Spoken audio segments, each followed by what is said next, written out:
पन्नगे च सुरेन्द्रे च कौशिके पाद संस्पृशि निर्विशेष मनस्काय श्री वीरस्वामिने नमः। आयारों में तीसरे अध्ययन में कहा गया है, जे एगम नामे से बहुम नामे, जे बहुम नामे से एगम नामे। एक और बहुत की चर्चा इस सूत्र में की गई है। एक का प्रभाव दूसरों पर भी पड़ता है, बहुतों पर पड़ सकता है, और बहुतों का प्रभाव किसी एक पर भी पड़ सकता है। यह एक और बहुत का परस्पर प्रभाव का संबंध है। जो एक को झुकाता है वह बहुतों को झुकाता है, जो बहुतों को झुकाता है वह एक को झुकाता है। व्यवहार में हम देखें, एक मुखिया व्यक्ति को प्रभावित कर दिया गया, आम जनता भी काफ़ी प्रभावित हो सकती है। एक साधु एक नगर में, महानगर में जाता है, प्रवचन करता है, धर्म की बात बताता है, लोगों को अध्यात्म समझाने का प्रयास करता है।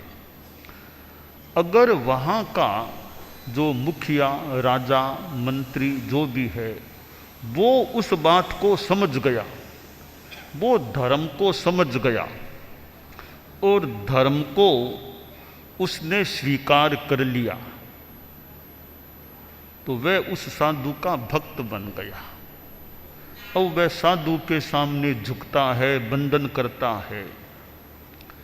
जब आम जनता देखती है कि ये तो हमारे राजा, हमारे मंत्री जी, ये भी इनको नमस्कार करते हैं, ये भी इनके चरणों में मस्तक रखने का प्रयास करते हैं, मस्तक से चरण स्पर्श करते हैं, इसका मतलब कोई बड़े महान संत हैं, तभी तो ये इनको वंदन करते हैं। तो उसको देख करके और जनता भी प्रवचन में आने लग जाती है और उस मुनि जी को वंदन नमस्कार भी करने लग सकती है। तो एक को झुका लिया तो बहुतों को झुका लिया। और बहुत लोग आते हैं तो वहाँ का मुखिया सोचता है, अरे क्या बात है, कौन आए हैं, इतने लोग कहाँ जा रहे हैं। पता चलता भी कोई बड़े संत आए हैं, इसलिए जनता यहाँ की उनके प्रवचन के लिए जा रही है। तो मुखिया के मन में भी आ सकता है कि इतनी मेरी जनता जा रही है तो मैं भी जाऊँ, देखूँ महाराज कैसे हैं, क्या बात कहते हैं। तो वह भी आकृष्ट हो सकता है। तो बहुतों को जो झुकाता है वो एक को भी झुकाता है। आयारों में कहा गया है, जे एगम नामे से बहुम नामे, जे बहुम नामे से एगम नामे। यह बात मैंने एक व्यावहारिक संदर्भ में बताई कि एक को झुकाने से बहुत झुक जाते हैं और बहुतों को झुकाने से एक झुक जाता है। अब मैं थोड़ी तात्विक बात बताना चाहूँगा कि कषाय है, मोहनीय कर्म 8 कर्मों में एक प्रमुख कर्म है, बड़ा शक्तिशाली कर्म है। एक मोहनीय कर्म है तो ज्ञानावरणीय को भी रहना ही पड़ेगा। दर्शनावर्णीय को रहना ही पड़ेगा, अंतराय को रहना ही पड़ेगा, 4 आघाती कर्मों को भी रहना ही पड़ेगा। मानो वो सरदार है, राजा है कि मोहनीय है, तो 7 कर्मों को भी जीव के साथ रहना ही पड़ेगा, कोई चारा नहीं है, वो जा नहीं सकते मोहनीय को छोड़ करके। एक मोहनीय चला गया, क्षीण हो गया, फिर ज्ञानावर्णीय भी चला जाएगा, दर्शनावर्णीय भी जाएगा, अंतराय भी जाएगा, और फिर 4 आघाती कर्म भी चले जाएंगे। तो 8 कर्मों में हम राजा, सरदार, मुखिया, मोहनीय कर्म को कह सकते हैं। एक मोहनीय चला जाए, मस्तक किसी का कट गया युद्ध में, शेष शरीर तो निष्प्राण होने वाला ही है। तो सिर के समान मानो ये मोहनीय कर्म कि यह जिस दिन चला गया फिर शेष भी चले जाएंगे। अब जो मोहनीय कर्म है उसकी 28 प्रकृतियां बताई गई हैं। वो 16 तो कसाय, 9 कसाय, 3 दर्शन मोहनीय की, यूं 28 प्रकृतियां हैं। अब इनमें एक गुस्से, कोह, मान, माया, लोभ, एक कोह गुस्से को क्षीण कर दिया या उपशांत कर दिया, तो और प्रकृतियां भी मोहनीय कर्म की प्रभावित होंगी, वे भी क्षीण हो। गुस्से के कोह के साथ मान, माया भी क्षीण हो जाएंगे, और भी प्रकृतियां कई हो चुकी, कई नष्ट हो जाएंगी। तो एक को झुका लिया, नष्ट कर दिया, तो बहुत सी प्रकृतियों को फिर मानो उनका नष्ट होना भी हो जाएगा या हो गया।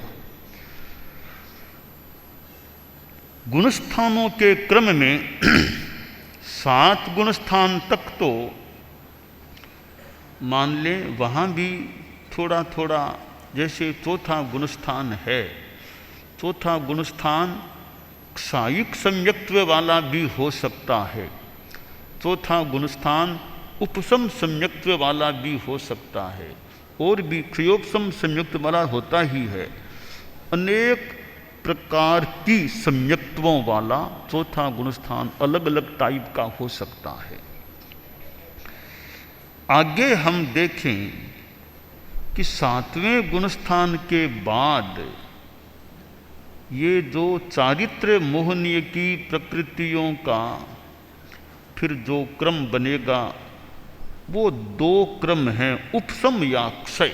8वें गुणस्थान से मानो 2 रास्ते निकलते हैं। एक उपसम श्रेणी का रास्ता, दूसरा क्षपक श्रेणी का रास्ता।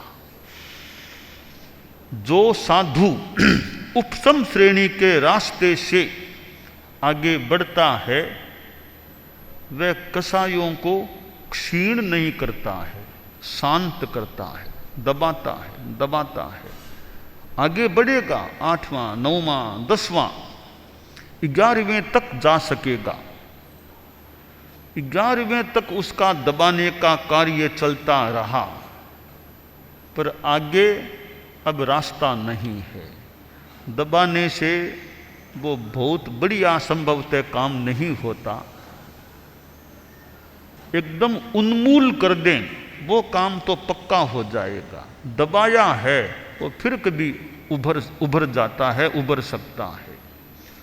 उपसम श्रेणी का मार्ग दबाने का है, नष्ट क्षीण करने का नहीं है।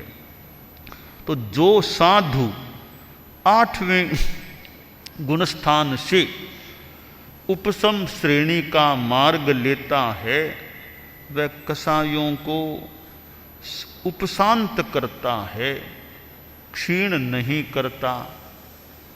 इसलिए 11वें गुणस्थान तक जाकर लौटना पड़ेगा, गिरना पड़ेगा। दूसरा साधु जो क्षपक श्रेणी का रास्ता लेता है, वह नष्ट करता जाता है, क्षीण करता जाता है। वह भी 8वां 9वां 10वां गुणस्थान में आ गया, 10वें में आकर वह 11वें में नहीं जाएगा, सीधा 12वें में जाएगा और मोहनीय कर्म का संपूर्णतया क्षय हो जाएगा। बस एक बड़ी सफलता तब प्राप्त होती है इस जीव को जब मोहनीय कर्म का सर्वनाश होता है और 12वां गुणस्थान उपलब्ध होता है। 12वां गुणस्थान आ गया, मोहनीय कर्म गया, अब तो केवल ज्ञान मानो तैयार है। 13वां गुणस्थान शीघ्र ही आता है और जीव को, साधु को केवल ज्ञान, केवल दर्शन और निरंतराय, अंतराय कर्म का भी नाश हो जाता है। यानी चारों घाती कर्म क्षय को प्राप्त हो जाते हैं। बाद में 13वें गुणस्थान में 4 अघाती कर्म विद्यमान रहते हैं, वेदनीय, नाम, गोत्र, आयुष्य। और फिर 14वां गुणस्थान मिलता है। 14वें गुणस्थान की समाप्ति के साथ या बाद वे 4 अघाती कर्म भी क्षय को प्राप्त हो जाते हैं। आत्मा निष्कर्म अकर्म बन जाती है और मोक्ष स्थिति में, मोक्ष में विराजमान हो जाती है। आयारों में जो यहाँ कहा गया है, जे एगम नामे से बहुम नामे, जे बहुम नामे से एगम नामे। एक भी कसाय को झुका लिया, नष्ट कर दिया, तो बहुत कसायों को नष्ट करना हो गया। और बहुतों को नष्ट करना हो गया तो मानो फिर एक मोहनीय कर्म को भी नष्ट करना हो गया।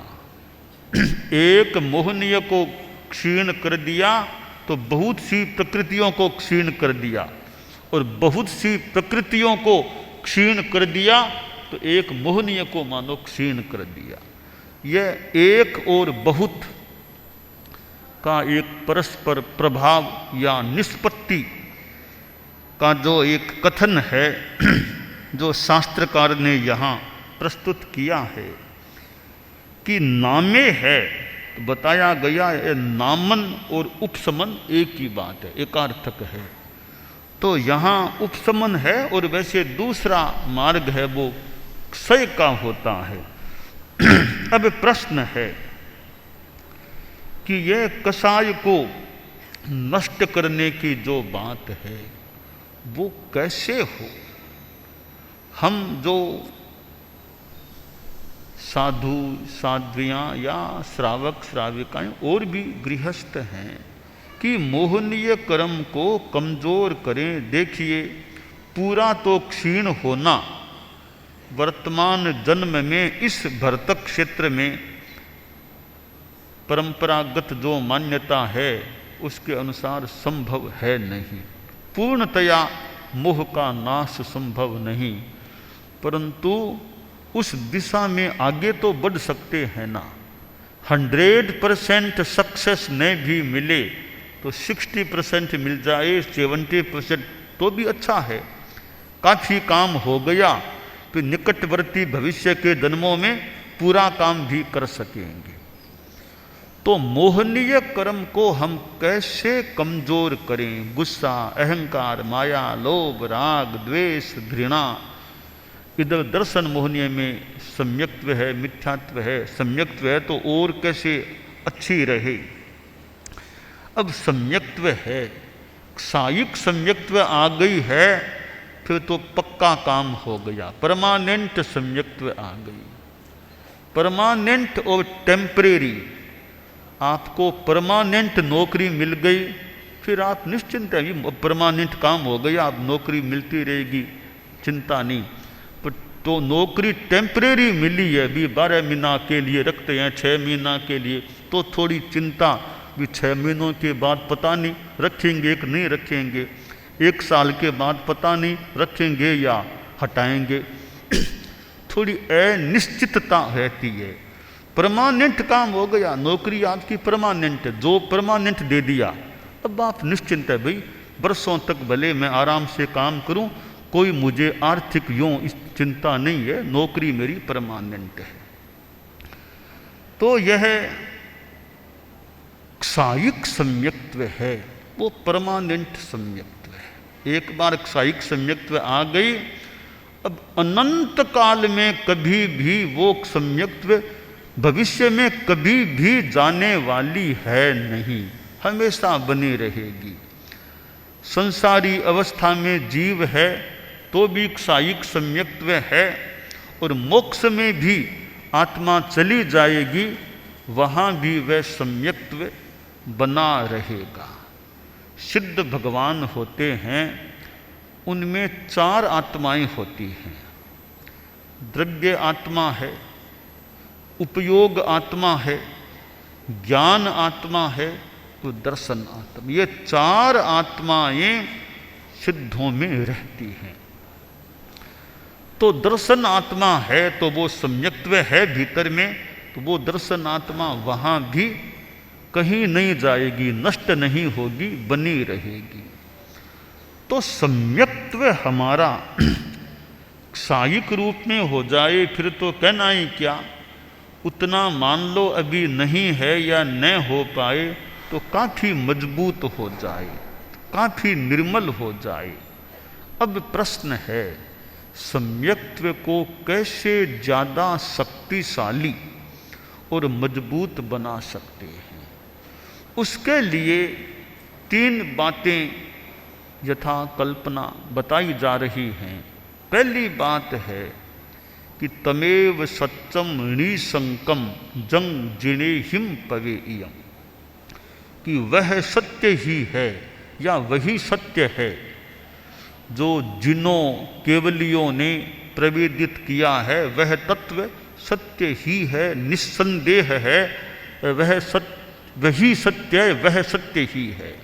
यानी जो दुनिया में सच्चाई है उसको मेरा समर्थन है। किसी की भी बात हो, सच्चाई की बात है, मेरे संप्रदाय की बात है या दूसरे संप्रदाय की बात है, केवली की दृष्टि में जो तथ्य है या वास्तव में जो फैक्ट है, मेरा उसको समर्थन है। नमो लोये सब साहूणम हम बोलते हैं, लोक के समस्त साधुओं को मेरा नमस्कार है। तो मैं सोचता हूँ इसमें कोई भेदभाव नहीं है। मेरे संप्रदाय में जो साधु शुद्ध हैं उनको मेरा नमस्कार है, तो दुनिया में और कहीं भी शुद्ध साधु हैं उनको भी मेरा नमस्कार है। और यहाँ तक आप गृहस्थों में भी किसी में भावों में साधुपन आ गया है तो उनको भी हमारा नमस्कार है। कोई भेद नहीं कि गृहस्थ का वेश है, साधु का वेश है, कौन से संप्रदाय का, कोई फर्क नहीं है। जो भी शुद्ध साधु हैं, दुनिया के किसी भी कोने में हैं, किसी भी वेश में हैं, किसी भी संप्रदाय में हैं या बिना संप्रदाय के हैं, जो भी शुद्ध साधु हैं, नमो लोये सब साहूणम, उन सब साधुओं को मेरा नमस्कार है। और जहाँ तक मेरी कल्पना है कि नमो लोये सब साहूणम, बाई चांस अपने संप्रदाय में भी कोई शुद्ध साधु नहीं है तो उसको भी नमो लोये सब साहूणम में नमस्कार नहीं होगा कोई, क्योंकि कि सदमस्थों का समुदाय है। मान लीजिए 700 थोड़े ज़्यादा साधु साध्वियाँ हैं, कोई अभव्य, कोई भी क्यों अभव्य हो, किसी समुदाय में मान लें कोई अभव्य जीव भी साधु बन गया है, दीक्षा ले ली है, साधु का वेश है, व्यवहार में तो उसको साधु मानकर वंदन करते हैं, पर अभव्य है तो निश्चय में तो वह साधु है नहीं। तो नमो लोये सब साहूणम जब मैं बोलता हूँ तो अगर कोई अभव्य है तो उसको मेरा नमस्कार नहीं। और दूसरे संप्रदाय में भी कोई शुद्ध साधु है, गृहस्थ के वेश में भी है, तो उसको भी नमो लोये सब साहूणम में मेरा उस साधु को भी नमस्कार है। व्यवहार में परंपरागत जो है हम, क्योंकि व्यवहार की हमारी एक सीमा है, निश्चय का जगत अलग है। व्यवहार की दुनिया व्यवहार से चलती है। अब कोई आचार्य है कि अभव्य जीव भी आचार्य बन जाए, संग में आचार्य बन गया। अब व्यवहार में तो उनको आचार्य मानकर अच्छी तरह वंदन करते हैं, पर वो आचार्य जी कभी मोक्ष में नहीं जाएंगे जो अभव्य हैं आचार्य बन गए हैं। इसलिए हम व्यवहार की व्यवस्था के अनुसार चलते हैं, पर निश्चय की दुनिया अपनी है। व्यवहार में साधु है, निश्चय में नहीं है, तो वो कल्याण नहीं हो पाएगा। कि व्यवहार में तो सम्यक्त्व मानते हैं, निश्चय में तो सम्यक्त्व का स्पर्श अगर किसी के नहीं हुआ है तो वो सम्यक्त्व का वो लाभ संभवतः नहीं मिलेगा। इसलिए कभी तमेव सत्यम निसंकम जम जिणे हिंग पवेयम, वही सत्य है या वह सत्य ही है, निस्संदेह है या निस्संदेह ही है, जो जिनों केवलियों के द्वारा प्रवेदित है। यानी जो सच्चाई है, मेरी बात में सच्चाई है, आपकी बात में सच्चाई है, और किसी की बात में सच्चाई है, सच्चाई को मेरा समर्थन है, सच्चाई को मैं सम्मान देता हूँ। वो सच्चाई भले मेरे पास है, भले आपके पास है, भले और किसी तीसरे के पास है, मैं सच्चाई को समर्थन दे रहा हूँ। यह निष्ठा सम्यक्त्व को की पुष्ट करने का एक उपाय है। दूसरी बात है कि भाई कसाय को मंद करो, कोह मान माया लोभ, इनको पतनो करो, इनको कमजोर करो, इसमें भला ही भला है, भला होगा ही। कसाय को मंद करेंगे तो भला कल्याण होगा ही होगा। तो कसाय प्रतनुकरण का अभ्यास करें। कोह मान माया लोभ मेरे पतले पड़े, कमजोर पड़े।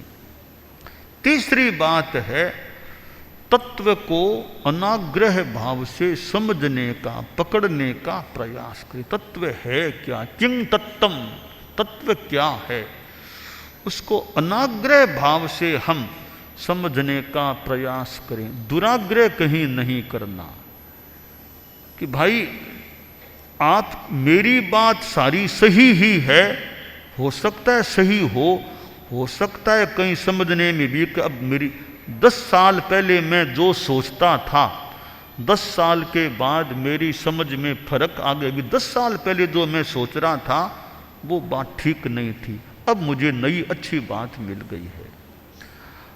सही बात मेरे पास हो सकती है तो मैं मानता हूँ वह सारा सही ही है। ये थोड़ा एक इंटेरोगेशन मार्क, हाँ सही हो सकता है, कहीं आखिर मैं केवल ज्ञानी तो हूँ नहीं, कहीं मेरी समझ में, मेरी जानकारी में कोई अंतर भी तो रह सकता है। तो केवली बनूंगा तब सारा ज्ञान एकदम मैं सब प्राप्त कर लूँगा। तो आज मैं व्यवहार में इसको सही मान करके चल रहा हूँ। तो तत्व को समझने की चेष्टा करें कि इसका क्या मतलब है।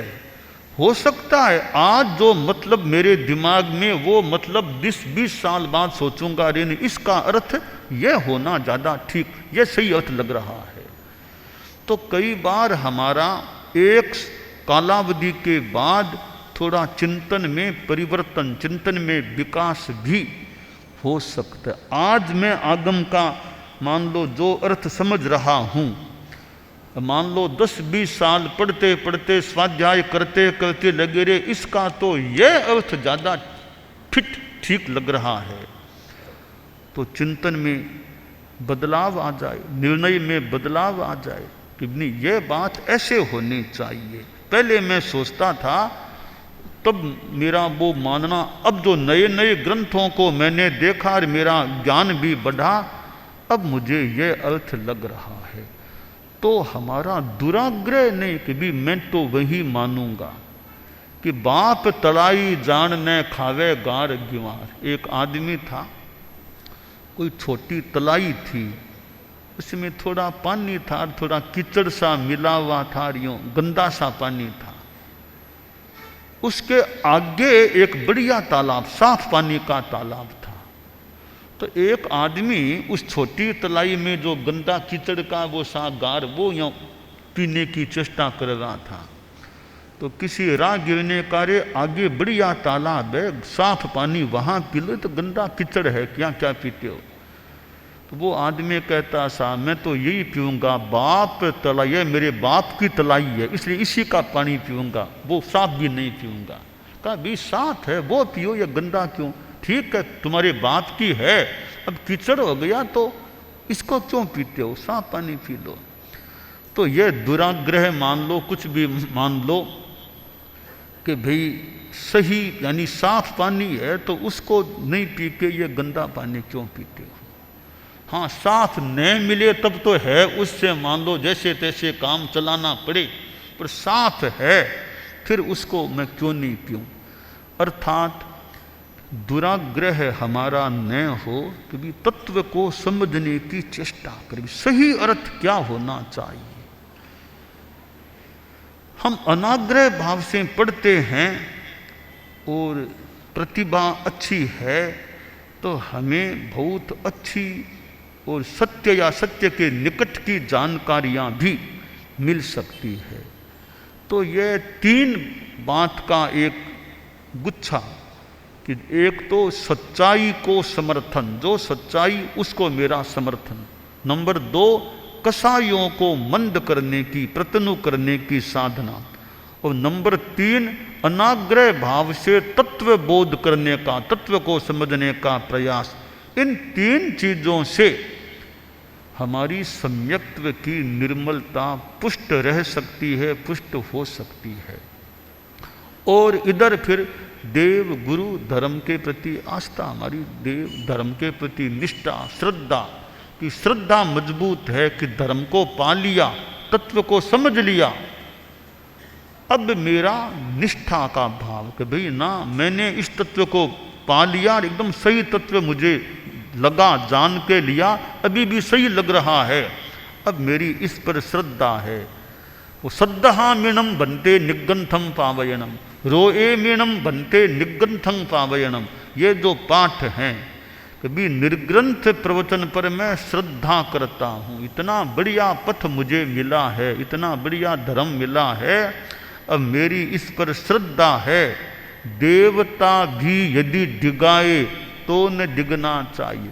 जो निर्ग्रंथ प्रवचन बीतराग मार्ग मुझे मिल गया, मुझे कोई आ जाए, कोई प्रलोभन दे दे, मैं अपने धर्म को नहीं, कोई धमकी भी दे दे, मैं अपने धर्म को, तत्व को, बीतराग दर्शन को जो मैंने सही मान के लिया, अभी भी सही मान रहा हूँ, उसको नहीं छोड़ना।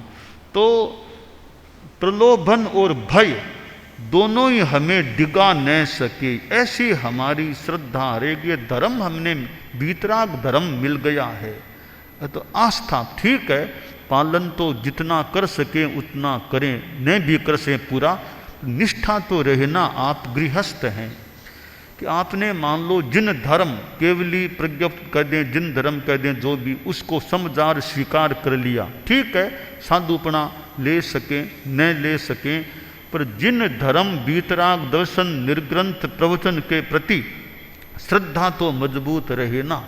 श्रावक है असहिज असहाय, कि यानी इतनी अरहत दर्शन अरहतों के प्रति श्रद्धा है कि देवों की भी सहायता की कामना नहीं, ऐसा भी नहीं देवता मेरी सहायता करे, वो भी मांग नहीं, कोई मैं मांग नहीं रखता कि देवता मेरी सहायता करे, बस मैं तो धर्म में स्थित हूँ, कठिनाई है तो है, रहेगी तो रहेगी, मैं कोई सहायता की मांग भी नहीं करता।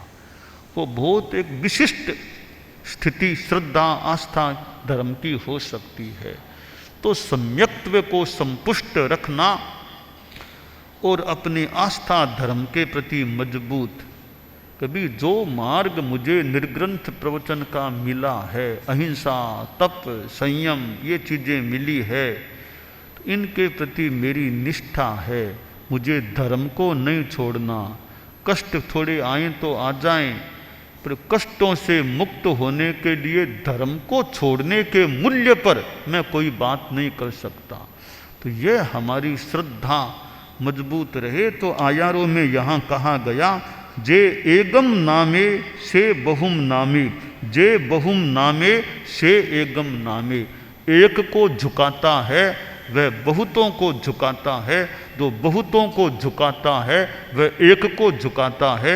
एक मोहनीय कर्म को नष्ट कर दिया तो बहुत सारी प्रकृतियों को नष्ट कर दिया, बहुत सारी प्रकृतियों को नष्ट कर दिया, एक मोहनीय को नष्ट कर दिया, एक कोह गुस्से को नष्ट कर दिया तो और भी प्रकृतियों को नष्ट कर दिया, और भी प्रकृतियों को नष्ट कर दिया, एक गुस्से को भी नष्ट कर दिया।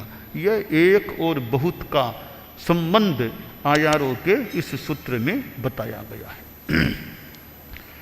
दानान सिद्धम अभयपयाणम सच्चे सुया अणवज्जं वयन्ति तवे सुया उत्तम बंभचेरम लोगुत्तमे समणेनाय कुत्ते।